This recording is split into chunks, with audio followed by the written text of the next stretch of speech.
Yeah, just this is our last non-conference slate here, I guess, for the weekend with Austin Peay coming in.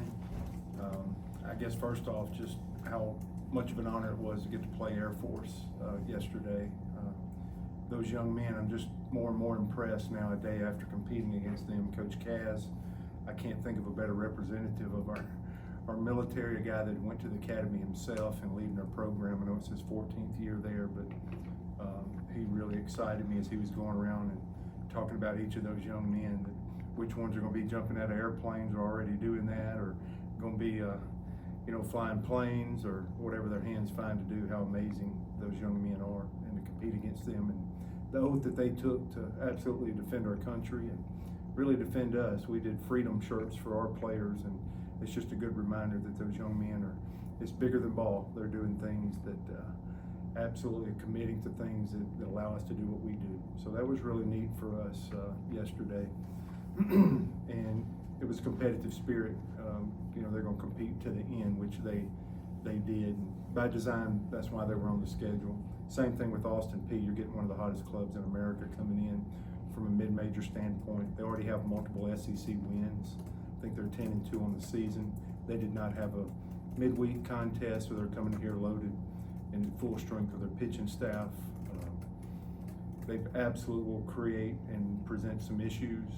We'll see more left-handed hitters than we've seen the last few weekends. It reminds us of Wichita State a little bit from the Jacksonville tournament.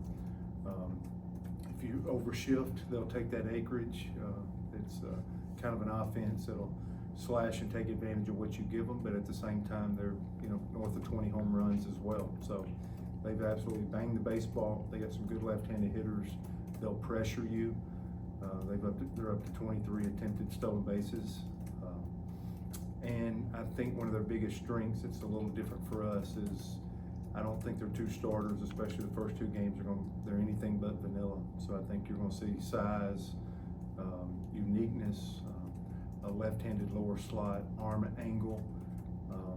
Nothing we haven't seen before, but there's some uniquenesses and challenges to force you to be to have really good at-bats, to be patient in your at-bats, to make decisions in your at-bats.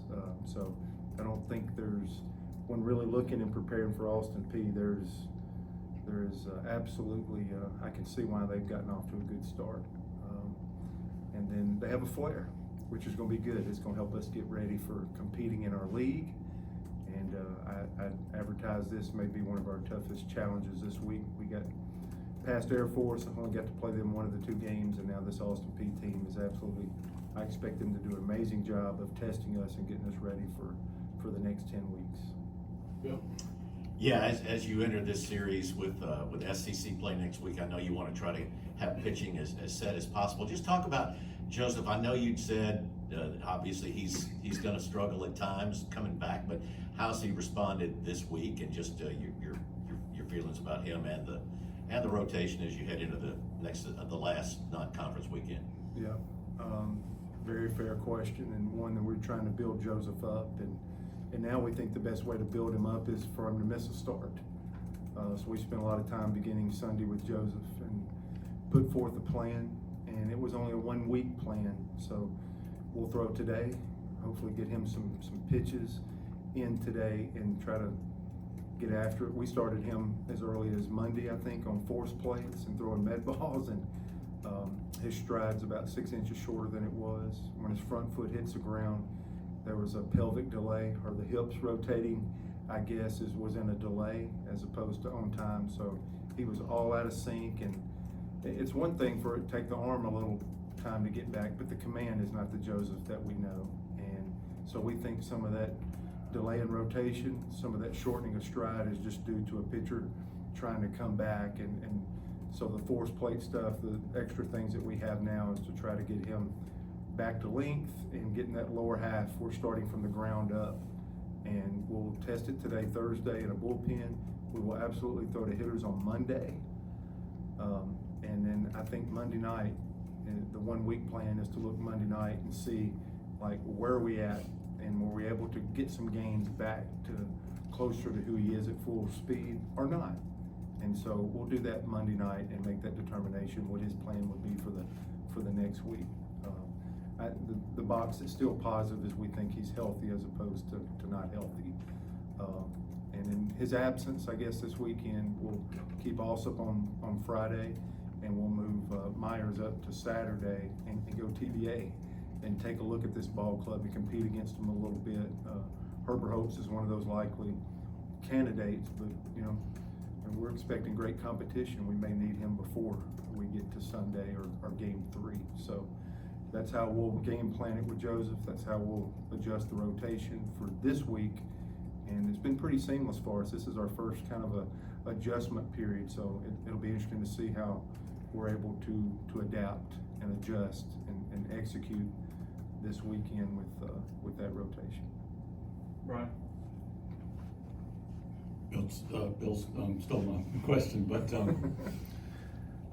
how do you feel overall about your bullpen, especially if you have to move Christian into the starting lineup? I don't think we have enough. I think we got guys that haven't started games that haven't thrown an inning yet, which is mind-boggling to me. I would have never thought that, Brian, thinking of Drew Nelson had started games for us.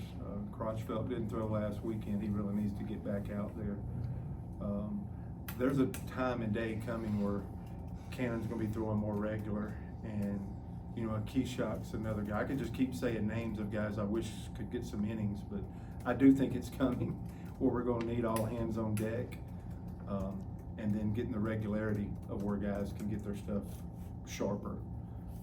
So some of that's going on. I do think we could move a piece there and figure it out, but we got some guys that we're still wanting to get into ball games and get their season started. It's been a little more delayed going into 4 weekends than we thought, but we think we have some more pieces that hadn't thrown yet.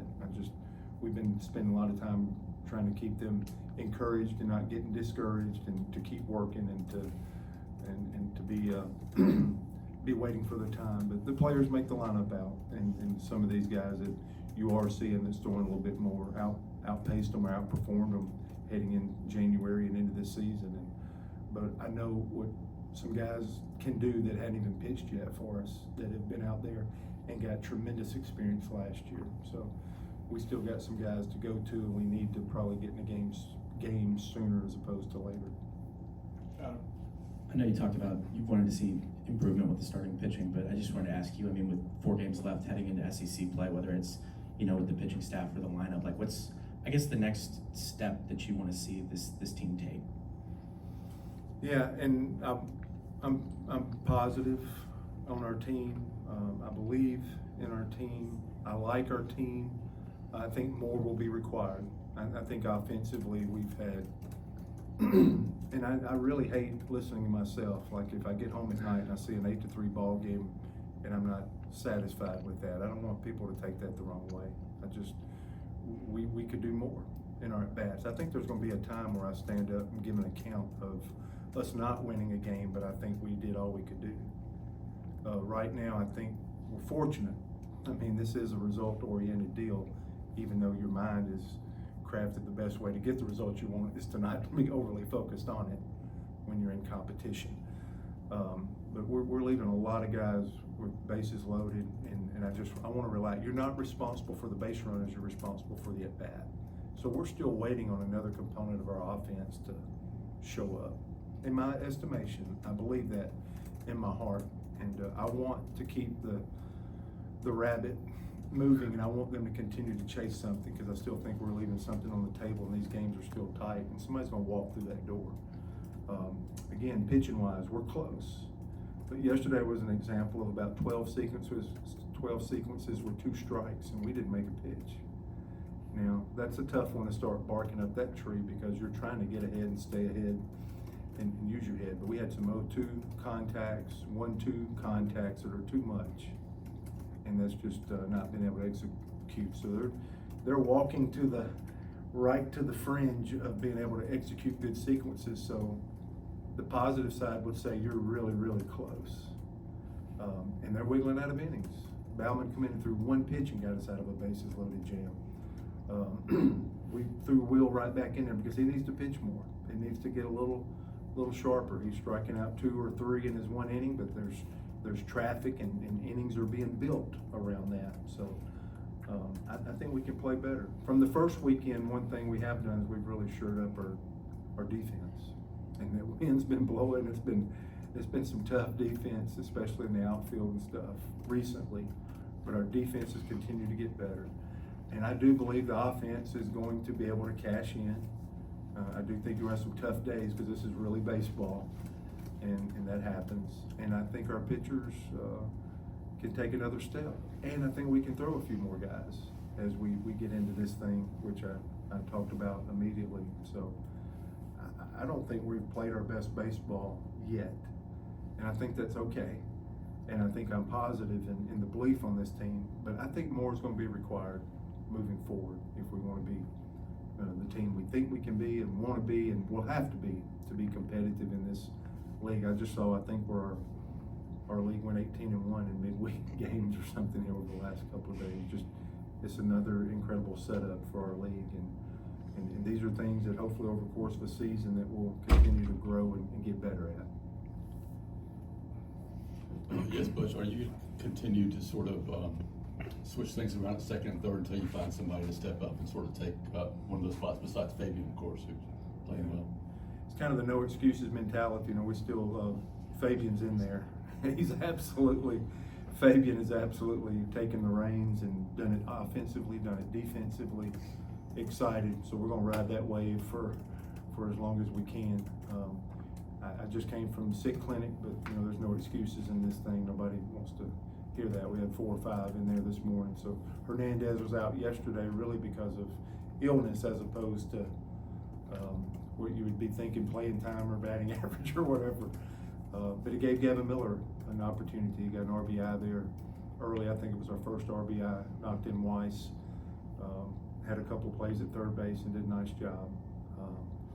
So that was kind of the configuration there. McMurray played under the weather, so hopefully these guys will get back their feet back underneath them today and get ready to go again. But I thought that was good to be able to move Fabian over to second and Miller to third yesterday and be able to do some things. So we'll just have to get a report on how many of those guys will be ready to go tomorrow. But hopefully we'll get some medicine, let Doc see them, and get back on the field tomorrow. But we should be able to do some of those things. We should be able to do that lineup we did yesterday in SEC play if we need to at some point. And then, you know, as soon as you put Miller in there, the first ball of the game, don't forget baseball, the first ball of the game was hit to him.